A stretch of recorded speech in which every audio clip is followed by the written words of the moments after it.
سورہ زاریات سورت نمبر 51۔ شروع کرتا ہوں اللہ تعالیٰ کے نام سے جو بڑا مہربان نہایت رحم والا ہے۔ قسم ہے بکھیرنے والیوں کی اڑا کر، پھر اٹھانے والیاں بوجھ کو، پھر چلنے والیاں نرمی سے، پھر کام کو تقسیم کرنے والیاں۔ یقین مانو کہ تم سے جو وعدے کیے جاتے ہیں سب سچے ہیں، اور بے شک انصاف ہونے والا ہے۔ قسم ہے راہوں والے آسمان کی، یقیناً تم مختلف بات میں پڑے ہوئے ہو، اس سے وہی باز رکھا جاتا ہے جو پھیر دیا گیا ہو۔ بے سند باتیں کرنے والے غارت کر دیے گئے، جو غفلت میں ہیں اور بھولے ہوئے ہیں۔ پوچھتے ہیں کہ یوم جزا کب ہوگا؟ ہاں یہ وہ دن ہے کہ یہ آگ پر تپائے جائیں گے۔ اپنی فتنہ پردازی کا مزہ چکھو، یہی ہے جس کی تم جلدی مچا رہے تھے۔ بے شک تقوی والے لوگ بہشتوں اور چشموں میں ہوں گے۔ ان کے رب نے جو کچھ انہیں عطا فرمایا ہے اسے لے رہے ہوں گے، وہ تو اس سے پہلے ہی نیکوکار تھے۔ وہ رات کو بہت کم سویا کرتے تھے اور وقت سحر استغفار کیا کرتے تھے، اور ان کے مال میں مانگنے والوں کا اور سوال سے بچنے والوں کا حق تھا۔ اور یقین والوں کے لیے تو زمین میں بہت سی نشانیاں ہیں، اور خود تمہاری ذات میں بھی، تو کیا تم دیکھتے نہیں ہو؟ اور تمہاری روزی اور جو تم سے وعدہ کیا جاتا ہے سب آسمان میں ہے۔ آسمان و زمین کے پروردگار کی قسم کہ یہ بالکل برحق ہے، ایسا ہی جیسے کہ تم باتیں کرتے ہو۔ کیا تجھے ابراہیم علیہ السلام کے معزز مہمانوں کی خبر بھی پہنچی ہے؟ اور جب ان کے ہاں آئے تو سلام کیا، ابراہیم نے جواب سلام دیا اور کہا یہ تو اجنبی لوگ ہیں۔ پھر چپ چاپ جلدی جلدی اپنے گھر والوں کی طرف گئے اور ایک فربا بچڑے کا گوشت لائے اور اسے ان کے پاس رکھا اور کہا آپ کھاتے کیوں نہیں؟ پھر تو دل ہی دل میں ان سے خوف زدہ ہو گئے۔ انہوں نے کہا آپ خوف نہ کیجئے، اور انہوں نے اس حضرت ابراہیم کو ایک علم والے لڑکے کی بشارت دی۔ پس ان کی بیوی آگے بڑھی اور حیرت میں آ کر اپنے منہ پر ہاتھ مار کر کہا کہ میں تو بڑھیا ہوں اور ساتھ ہی بانجھ۔ انہوں نے کہا ہاں تیرے پروردگار نے اسی طرح فرمایا ہے، بے شک وہ حکیم و علیم ہے۔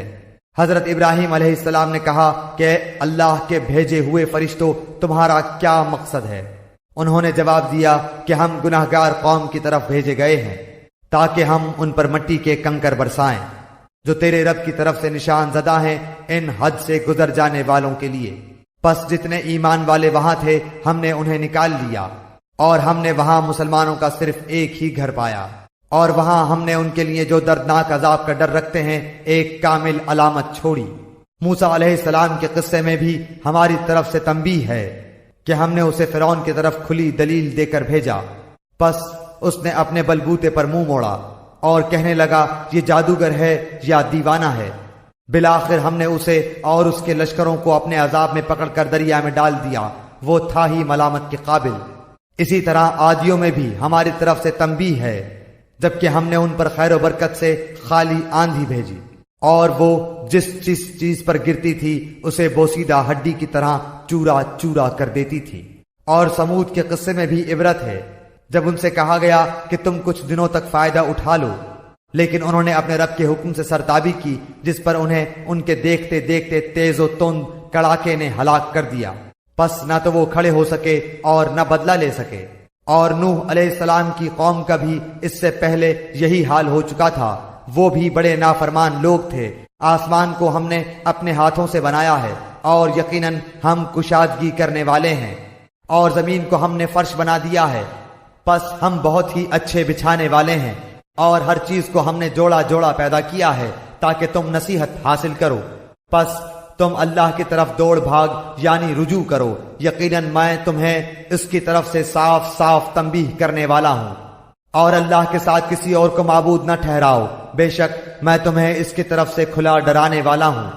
اسی طرح جو لوگ ان سے پہلے گزرے ہیں ان کے پاس جو بھی رسول آیا انہوں نے کہہ دیا کہ یا تو یہ جادوگر ہے یا دیوانہ ہے۔ کیا یہ اس بات کی ایک دوسرے کو وصیت کرتے گئے ہیں؟ نہیں، بلکہ یہ سب کے سب سرکش ہیں۔